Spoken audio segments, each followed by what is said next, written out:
Welcome back to the Deep Dive. Today, we're undertaking a pretty high-tension extraction mission, you could say. We're going deep into the lore of the Death Hunter Corps. Yeah, our source material is Chapter 3, Night Watch.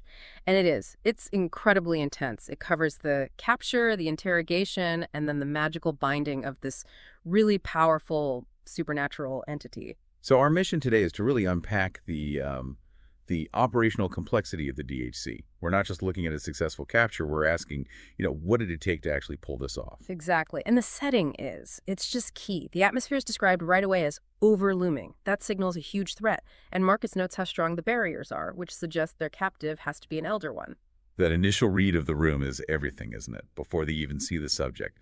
The sheer force of the containment infrastructure tells them this is a high-stakes encounter. Oh, absolutely. It confirms that the DHC operates on this threat level index where the defenses themselves. They're the first warning sign. The organization relies on these advanced, almost coded environments. And we see that physically, right? The team goes down a flight of stairs into this underground compound, the Armory Wing, or as they call it, Romero's Armory. And we need to pause here because this is not your typical storage closet. No. The source says the armory measures the size of the entire station. The whole thing.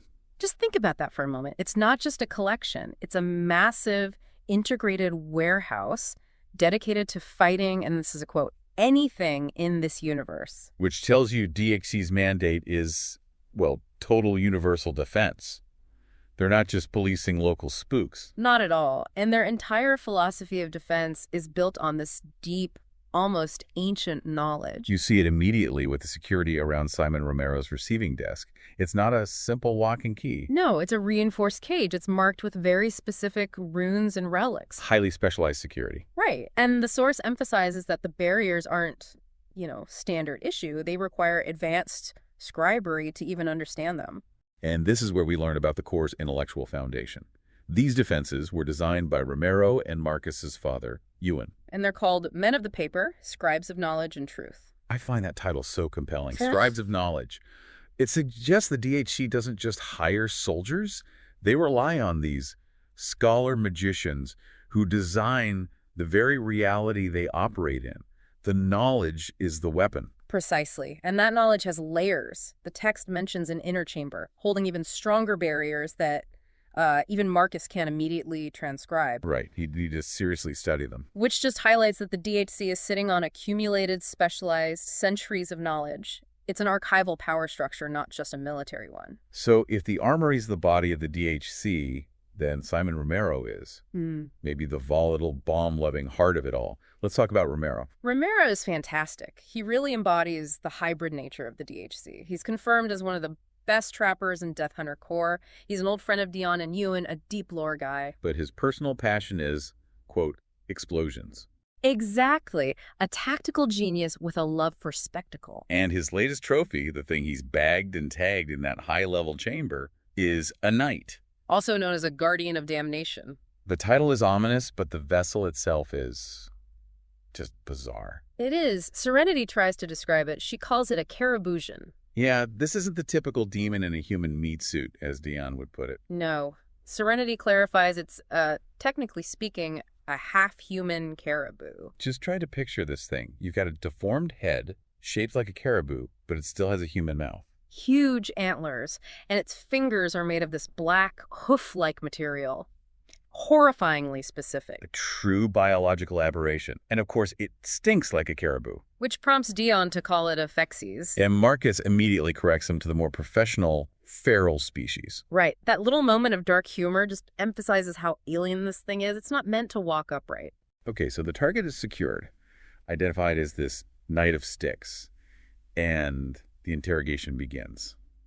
And it immediately shows defiance. It resists and makes a clear, violent threat. Yeah, it claims it only has the thirst to spill your blood. The creature is trying to leverage psychological warfare, sending out what the text calls dark vibes, filled with murderous intent. And DHC's first tactic is just pure brute force. Led by Dion. He steps on the knight's foot with enough force to break bone. But the knight just claims to thrive in torture. This is a huge tactical failure, right? Absolutely. Physical pain, even shattering bone, it won't break a spiritual entity that feeds on suffering. It shows the limits of their conventional trapping method. Exactly. If the physical structure is too tough or the spirit is too resistant, you need something that attacks its core, its infernal nature. And that's when Romero steps forward. And this is where the entire narrative just pivots. The explosives expert reveals a profoundly unexpected second identity. He returns holding a beaker of water that has a crucifix in it. It's a masterstroke of character writing. Romero reveals he is a father of the church. He devoted his life to the crusade, studied faith alongside Marcus's father. Wait, he was an orphan raised by the church? Yes, and became one of its most powerful priests before, its corruption led him to DHC. So the guy who runs the world's biggest armory and loves blowing things up is also a highly ranked former Catholic priest. Mm-hmm. That level of internal contradiction explains everything about the security systems he designed. It contextualizes it all. He's the physical manifestation of DHC's hybrid structure. And he's not just faking it. He chants a blessing.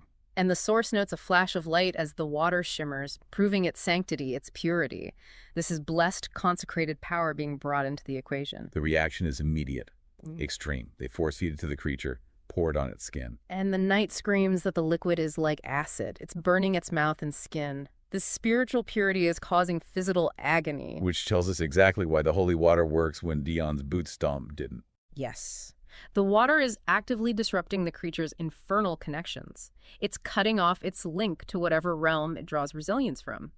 It's a targeted strike against its spiritual matrix. And Marcus, seeing this, officially identifies the creature as a Knight of Styx. The interrogation is over. Now they have the leverage for the binding. And here we transition into the celestial magic segment. The knight recognizes Marcus immediately. And surprisingly, it offers him a sincere invitation to join the Cabal. Okay, let's define some jargon here for you. If the knight is offering him an invite, what exactly is Marcus? Marcus is a Nephilim. So in this world's context, that means he's the product of an angel and a human, half celestial, half mortal. And the Cabal is presumably some shadowy counter-organization, maybe one that tries to recruit these hybrid beings. That's implication. The knight tries to leverage his lineage, but instead, Dion sees it. He recognizes that this identity provides the key. The key to the whole situation. Romero needs a favor, a way to bind this spirit to its vessel, a permanent leash. And only someone of celestial descent could even attempt this. Right. Marcus agrees, confirming he has control over his white aspects. Which we should clarify for you. His white aspects refer to his inherent angelic energy. The purest part of his celestial nature, yeah. He learned to control it during his first trial, some previous, probably grueling rite of passage. So this is not amateur hour. He's activating a deep, trained power. And he prepares for the ritual by starting a meditative chant in Highborn, the language of angels. This is the ultimate convergence of the DHC's philosophies. You've got military trappers, religious faith, and celestial sorcery all in one room. It is a phenomenal blend. The spell itself, Marcus explains, requires a submission of energy to physically hold a spirit to a corporeal form. It's an energy-intensive job of spiritual anchoring. And the physical requirements for the spell are startling. Marcus commands Romero to use his own blood. His own blood, yeah. To mark the vessel's forehead with an upside-down pentagram. And that combination is just... It's fascinating. Why does an angelic language, Highborn, require human blood as the medium and an inverted religious symbol as the anchor? Well, the inverted pentagram is usually associated with black magic or defiance. Exactly. But here it seems to act like a lock or maybe a switch. It's harnessing the power of that duality to force the spirit into a submissive state within the vessel. The ultimate hybrid countermeasure. The blood provides the mortal connection. The symbol provides the necessary paradox to contain something this powerful. And when Marcus finishes the chant, the blood mark glows red, and it burns the creature. The result is terrifyingly effective. It is. The knight wailed as its soul was ripped from the ether and turned into essence. Okay, let's make that mechanism accessible. What does that mean for you listening? Yeah. Ripping the soul from the ether and turning it to essence. Think of the ether as this fluid, unbounded realm of spirits. Energy that's pure, gaseous, impossible to control. To turn it into essence is like cooling steam until it becomes liquid water or even ice.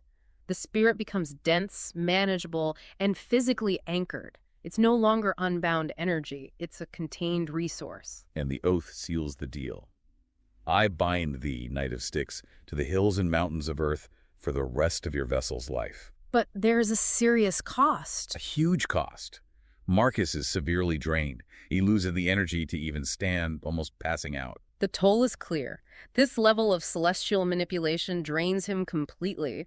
The binding is successful, but the consequence is immense physical vulnerability, even as the leash knight is mumbling threats to kill the Nephilim. So if we step back, what does this deep dive really reveal about DHC's operational capacity? They had to use a bomb expert who is secretly a former priest to apply divine pain. Followed by a Nephilim harnessing his own angelic bloodline energy. Triggered by blood and an inverted ritual symbol, all inside an armory designed by scholars. It reveals that the DHC's tactical success hinges entirely on having individuals whose personal histories grant them these unique hybrid powers. The organization is a patchwork of the world's most powerful contradictions: explosives and faith, mortality and celestial power. And that diversity is fundamentally linked back to Marcus's recovery, as the source ends by confirming his full parentage. He's of highborn descent because his mother was an angel who fell in love with a mortal man, his father, Sion. And that simple life they had in the mountains instilled the control and stability he needed to handle his powers. His angelic heritage isn't just a plot point, it's the core technology DHC needed to succeed here. It confirms why his identity is the ultimate piece of the puzzle. His existence dictates the DHC's maximum power ceiling. Precisely. And that concludes our deep dive into the Night Watch capture. So here's a final provocative thought for you to chew on. We saw the binding spell required human blood and a very specific inverted religious symbol, the upside-down pentagram, as the trigger for an angelic spell spoken in Highborn. Considering the sheer complexity of the systems built by scribes like Romero and Marcus's father, and the fact that an angelic binding required a historically dark catalyst, what other unique and possibly morally compromising hybrid spells might be hidden within the centuries of knowledge held by the Death Hunter Corps?